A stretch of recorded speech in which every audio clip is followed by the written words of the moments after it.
Hello student, chemistry की online class में आपका स्वागत है। आज का हमारा टॉपिक है 11th की केमिस्ट्री के लेसन नंबर 4 रासायनिक आबंधन एवं आणविक संरचना से एक इंपॉर्टेंट क्वेश्चन को समझना। तो चलिए शुरू करते हैं। तो हमारा क्वेश्चन है निम्नलिखित यौगिकों की लुईस संरचना बनाना है, ठीक है ना।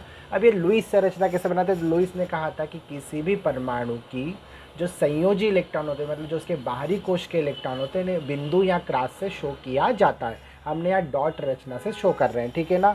अब हमारे पास यौगिक है बेरिलियम डाइफ्लोराइड BeF2, ठीक है। सेकेंड है BF3 बोरान ट्राईफ्लोराइड, और एक है फॉर्मिक एसिड HCOOH, ठीक है। बेरिलियम दूसरी कक्षा का यौगिक है, उसके पास 2 इलेक्ट्रॉन होते हैं संयोजी कोश में।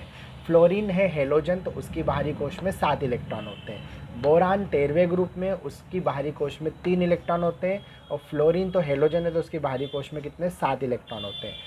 हाइड्रोजन के बाहरी कोश में 1 इलेक्ट्रॉन होता है। कार्बन के बाहरी कोश में 4 इलेक्ट्रॉन होते हैं, जबकि ऑक्सीजन के बाहरी कोश में 16वें ग्रुप में आता है तो 6 इलेक्ट्रॉन होते हैं, और हाइड्रोजन में 1 इलेक्ट्रॉन होता है। इसी आधार पर हमें संरचना बनानी है। कभी कभी एग्जाम में फार्मूले गलत लिख दिए जाते हैं, ठीक है, ये एकदम सही तरीके से लिखे हुए हैं, ठीक है। अब देखते हैं बेरिलियम। तो क्या होता है, बेरिलियम जो होता है उसके 2 इलेक्ट्रॉन हमने बना दिए, उसके संयोजी इलेक्ट्रॉन 2 होते हैं। और फ्लोरीन की बाहरी कक्षा में 7 इलेक्ट्रॉन होते हैं, यहाँ 2 फ्लोरीन है। तो देखिए 1 2 3 4 5 6 7, और इस फ्लोरीन के भी 7 इलेक्ट्रॉन बना दिए। ये इनके लोन पेयर है। आप चाहो तो यहाँ पर बंध भी शो कर सकते हो इन 2 इलेक्ट्रॉन के बीच, क्योंकि इन्हीं की मदद से यहाँ पर जुड़े होते हैं, ठीक है ना। अगर आपको बंध शो करना है तो करिए, और नहीं करना है तो आप सिर्फ डॉट संरचना ही रहने दीजिए, ठीक है, इस तरह से।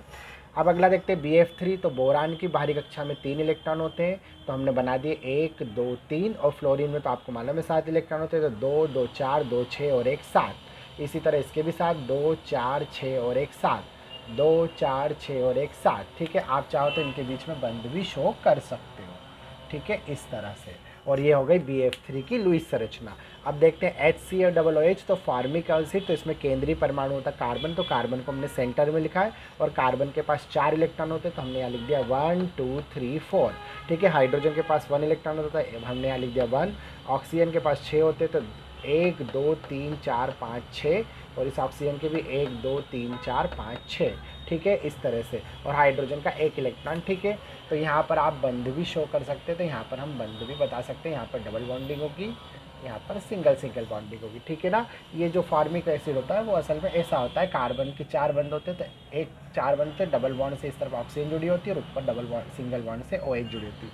ये फॉर्मिक एसिड का फार्मूला होता है, ठीक है। इसी आधार पर हमने संरचना बनाई है, और इनके संयोजी इलेक्ट्रॉनों को किससे शो करा है? डॉट से शो किया है, ठीक है। इस तरह आप कई यौगिकों की संरचनाएं बना सकते हैं। उम्मीद है आपको ये क्वेश्चन समझ में आ गया होगा इसका आंसर। अब मिलते हैं अगले वीडियो में अगले टॉपिक के साथ। तब तक आप पढ़ते रहिए। Best of luck for your exam.